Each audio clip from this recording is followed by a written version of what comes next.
Bonsoir à tous. De nouvelles restrictions des usages de l'eau en Saône-et-Loire. Les débits des cours d'eau sont au plus bas à cause de la sécheresse.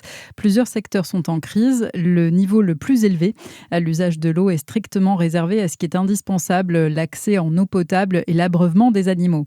Les enquêteurs reprennent les recherches dans le Doubs après la disparition d'Aude Fagot, une infirmière de 44 ans qui n'a plus donné signe de vie depuis 2 mois. Les fouilles ont repris cette semaine dans la forêt de Jougne avec l'appui de chiens spécialisés dans la détection de restes humains. Dans le Jura, la gendarmerie lance un appel à témoins après un accident. Un vélo et une voiture se sont percutés le 6 juin à Pagno en direction de Mouchard. Le cycliste est dans un état très grave. Il n'a pas pu être entendu pour le moment. Toute personne qui aurait assisté à l'accident et qui aurait des informations est priée de contacter la brigade de Salins-les-Bains.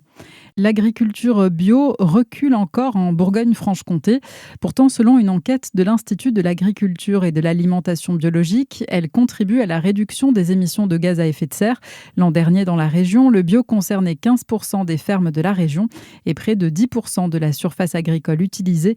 Mais en Bourgogne-Franche-Comté, l'agriculture bio perd du terrain. Hugo Moutet-Joyeux. Oui, c'est la 3e année consécutive de baisse, un déclin qui se mesure à plusieurs niveaux. En 2025, il y avait dans la région 3561 fermes bio pour une surface utilisée de 235 835 hectares. C'est 41 fermes et 3428 hectares de moins par rapport à 2024. Concrètement, pour 210 nouveaux engagements en bio, il y a eu 252 arrêts.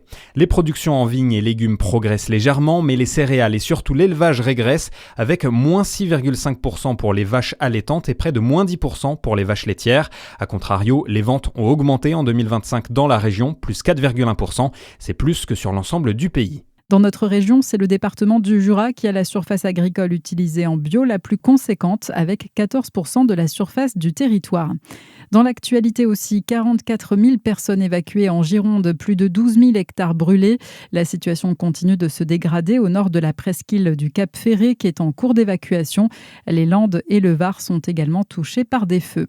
Les Européens peuvent donner leur avis sur les futurs billets de banque. 10 propositions graphiques ont été retenues sur le thème fleuves et oiseaux qui met en avant la biodiversité, mais aussi sur le thème de la culture européenne avec 6 visages emblématiques, la cantatrice Maria Callas, la scientifique française Marie Curie, l'inventeur italien Léonard de Vinci ou encore le poète espagnol Cervantes.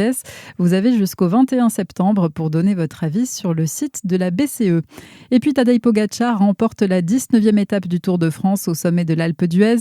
Demain, les coureurs devront à nouveau gravir le col. L'arrivée de la Grande Boucle aura lieu dimanche à Paris. Bonne soirée sur Fréquence Plus.